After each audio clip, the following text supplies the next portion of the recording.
किसी ने बड़े कमाल की बात कही है कि लोग अपने चेहरे को साफ रखते हैं जिस पर लोगों की नजर होती है, लेकिन अपने दिल को और अपने कर्मों को साफ रखना भूल जाते हैं जिस पर भगवान की नजर होती है। नमस्ते दोस्तों, मैं हूं आरजे कार्तिक। एक बड़ी छोटी सी कहानी सुनाता हूं। जिन्होंने कहानी लिखी है वो लिखते हैं कि एक दिन मेरे घर की डोरबेल बजी। मैं दौड़ा भागा दरवाजा खोलने के लिए, तो बाहर जाकर के देखा कि एक आकर्षक व्यक्तित्व वाले बड़े अट्रैक्टिव से दिख रहे थे एक व्यक्ति खड़े हुए थे। मैंने उनसे पूछा, हाँ जी भाई साहब बताइए क्या काम है। तो उन्होंने मुझसे कहा कि अच्छा मतलब आज मैं खुद चल करके तेरे दरवाजे पर आया तो तू मुझे पहचानने से मना कर रहा। मैंने कहा मतलब मैं समझा नहीं, आप कौन है। उन्होंने कहा कि मैं वो हूँ जिसने तुझे साहब बनाया, कि तुम्हारे पास में आज गाड़ी है, बंगला है, परिवार में सुख शांति, सब मेरी वजह से। मैंने कहा मतलब भगवान है क्या। तो भाई साहब ने कहा हाँ मैं भगवान हूँ। तू कहता था ना नजर में रहते हो लेकिन नजर नहीं आते, तो आज मैं नजर आ गया हूँ। आज पूरे दिन तुम मुझे देख सकते हो, सिर्फ तुम ही देख सकते हो, कोई और देख नहीं पाएगा। मैं पूरे दिन तुम्हारे साथ रहूँ।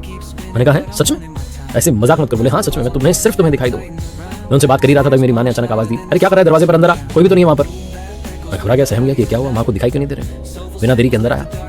अंदर आकर मैं सोफे पर बैठा तो देखा पास में भाई साहब बैठे हुए थे। मैंने कहा तो सच में भगवान ही है। और तभी माँ चाय लेकर के आ गई। मैंने जैसे ही चाय की पहली चुस्की ली, मेरी आदत थी चिल्लाने की। मैंने कहा माँ ये कैसी चाय बना दी, इतनी चीनी है। तो तभी मैंने देखा कि वो मुझे देख रहे हैं, मैं उनकी नजर में हूँ। अचानक से मुझे लगा कि भगवान के सामने भगवान क्या सोचेंगे कि अपनी माँ को ऐसे तेज तेज आवाज में जो है बोलता है, इतना गुस्सा करता है। मैंने फिर प्यार से माँ से कहा कि माँ ठीक है, अच्छी है, मैं पी लूंगा। उसके बाद चाय पी ली। उठ करके जाने लगा नहाने के लिए, तो वो पीछे जाने लगा। मैंने कहा यहाँ तो बख्श दो मुझे, तैयार होकर आया पूजा पाठ के लिए, तो वहाँ पर भी मेरे साथ थे, मुझे ही दिखाई दे रहे थे। मैंने बड़े मन से आराधना पूजा की। मैंने कहा आज तो भगवान जो है साथ ही, ईमानदारी से पूजा की। उसके बाद बाहर निकला, कार में बैठा तो देखा पास वाली सीट पर भाई साहब बैठे, वही भगवान जी। मैंने कहा आज तो कमाल ही हो। थोड़े से हम आगे चले ही थे कि मुझे कॉल आया। मेरी तो आदत थी गाड़ी चलाते चलाते कॉल रिसीव करने की। कॉल रिसीव करने वाला था, मुझे लगा कि डांट देंगे कि क्या कर, गाड़ी को मैंने साइड में रोका, नियम कायदे फॉलो किए, फिर बात की। सामने से कोई डील के लिए कॉल आया हुआ था और मेरी तो आदत थी कि भाई ऊपर का कुछ ले लेते हैं। मैं पूछना था भाई ऊपर का क्या रहेगा, कितना परसेंट अपना। तभी मुझे लगा कि मैं उनकी नजर में हूँ। मैंने नहीं बोला, मैंने बोला ठीक है काम हो जाएगा, आप आ जाना ऑफिस मिल लेना मुझसे। ऐसी कोई बात नहीं। ऑफिस में पहुंचा तो स्टाफ से कई बार बदतमीजी कर लेता था, गुस्सा करता था, कई बार बोलते बोलते गाली निकल जाती थी, कंट्रोल नहीं रहता था अपनी जीभ पर। लेकिन उस दिन तो क्योंकि उनकी नजर में था तो मैंने ऐसा कुछ किया ही नहीं। किसी के साथ मैंने बुरा बर्ताव नहीं किया, गुस्सा ही नहीं किया किसी पर, शांति से बात की। सब लोग बड़े अचंभित थे कि आज क्या हो गया, सबको बड़े शांत थे, सबसे प्यार से बात करें। पूरा दिन ऐसे ही अच्छे अच्छे बिहेवियर के साथ में बीत गया।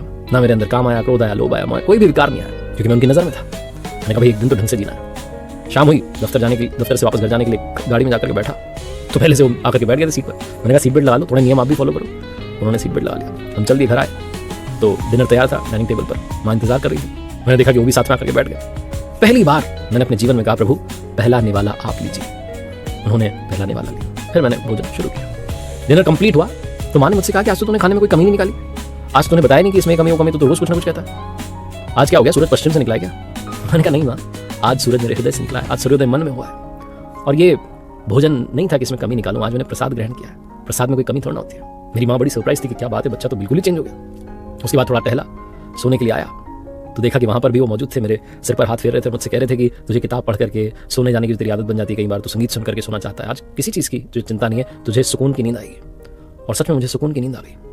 अचानक से जोर से माँ की आवाज़ आई, तब मेरी नींद खुली तो रियलाइज हुआ कि ये सब तो एक सपना था जो चल रहा था। मैं गहरी नींद में था, एक सपना देख रहा था, लेकिन सच तो यह है कि मैं जीवन की गहरी नींद में था। उस सपने ने मुझे उस नींद से जगा दिया। एक ऐसा सपना जिसने मुझे झकझोर दिया और बता दिया कि हम हमेशा उनकी नजर में हैं, हमें हमेशा अच्छा काम करना चाहिए। सच में हम गहरी नींद में सो रहे होते हैं, विकारों से घिरे होते हैं। वो एक ऐसा सपना आ जाए ना जो आपको नींद से जगा दे, बस उसी की आवश्यकता है। और ये कहानी वही सपना है। याद रखिए आप हमेशा उनकी नजर में हैं। ऊपर वाले के आशीर्वाद के साथ, अपनी मेहनत, अपनों के प्यार के साथ